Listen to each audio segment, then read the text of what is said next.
Shamima, yesterday we heard that the court had denied the injunction that the aspirant representing the NPP had, applied to the court for. Does this make any difference to the NDC side going into the rerun tomorrow? Good morning once again to you and to all the viewers. And let me also acknowledge the resilience of the two women who have had to struggle it out right up to this point, where it would seem as if a closure is nigh.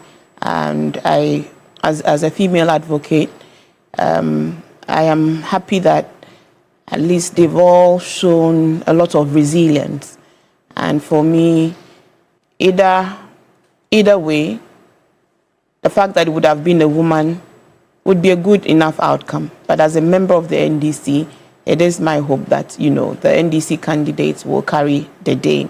And I always tell all of our feminist and, women organizing groups that we cannot do this call for more women representation without backing our words with action. And I've always said that they in particular, especially the women's movement and the advocacy groups for increasing the numbers, cannot always plead, the fifth in terms of not coming out to support. My proposition is, if we are going into an election and there are women candidates on the bill, they need to support all the women candidates on the bill. Okay. If there are particular constituencies where there is a female,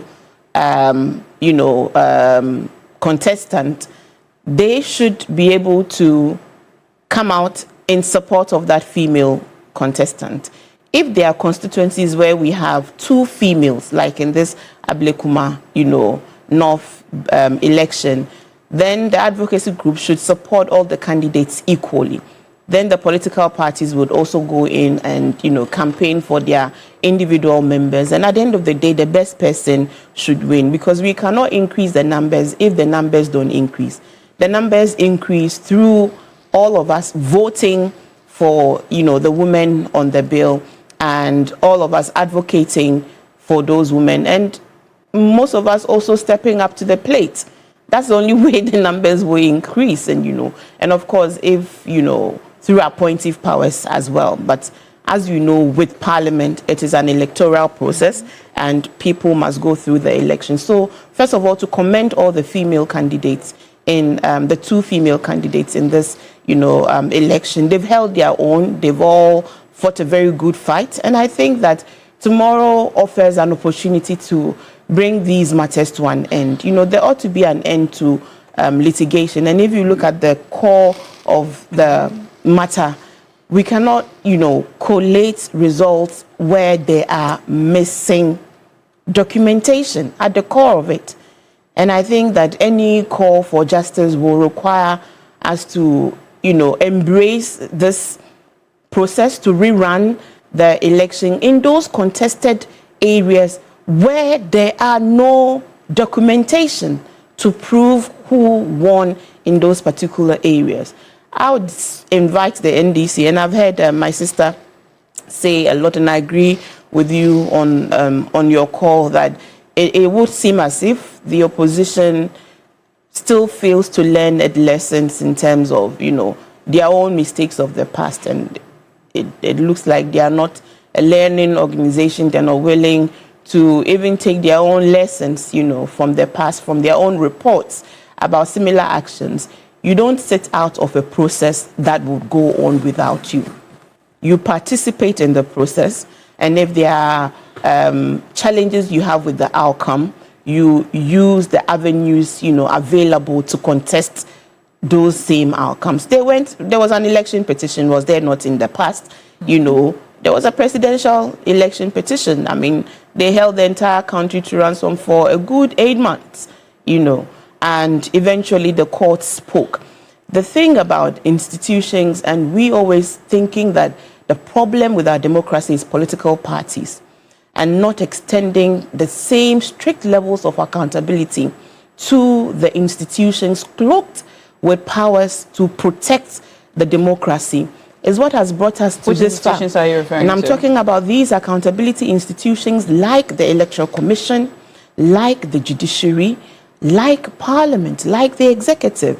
But you would agree with me that there's this disproportionate expectation from the politicians to behave better all the time, to do right all the time, and they seem to be the fall guys when things are going wrong in our body politic, as against the Electoral Commission, for instance.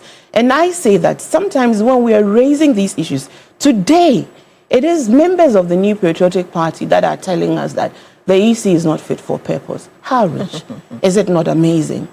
You know, what we did as a party was to put a structure of extreme vigilance in place. During the elections?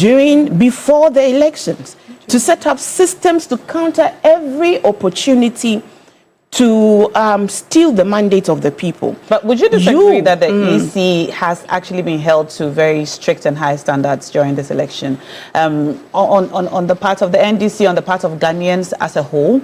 Because I think now more than ever, constantly, we hear questions from media also, questions about the conduct of the elections, questions about why things went wrong. The media did a 24-hour coverage of everything that happened during the elections. TV3 did everything that happened during the elections and kept people informed. So I'm asking this because you said that politicians have been held to a higher standard. After the horse had bolted. When the NDC started raising concerns right at the beginning, based on the composition of the EC, that is where we needed to all come together and not make it an MPP-NDC situation. Because what was, of the EC, yes, where some of the EC commissioners were known members of the New Patriotic Party, which was pointed out that the EC is one of the institutions that must rise above partisan sentiments or any suspicion of partisanship. And for the New Patriotic Party under the leadership of Nana Bawumia then to ignore all right-thinking sentiments and good sense about the nomination of those specific individuals into the Electoral Commission was at once a discount of trust in that institution to be able to do right by Ghanaians and by the political actors. And every action they took led to consolidating that perception that this EC was more an appendage of the New Patriotic Party. And today, because they are attempting to finish a process that they ought to have finished like yesterday, the NPP, who were the #1 beneficiaries of the tinkerings of the members of the Electoral Commission, and their intransigence in at least opening up to the criticisms, to the feedback that was being given to them to strengthen their process.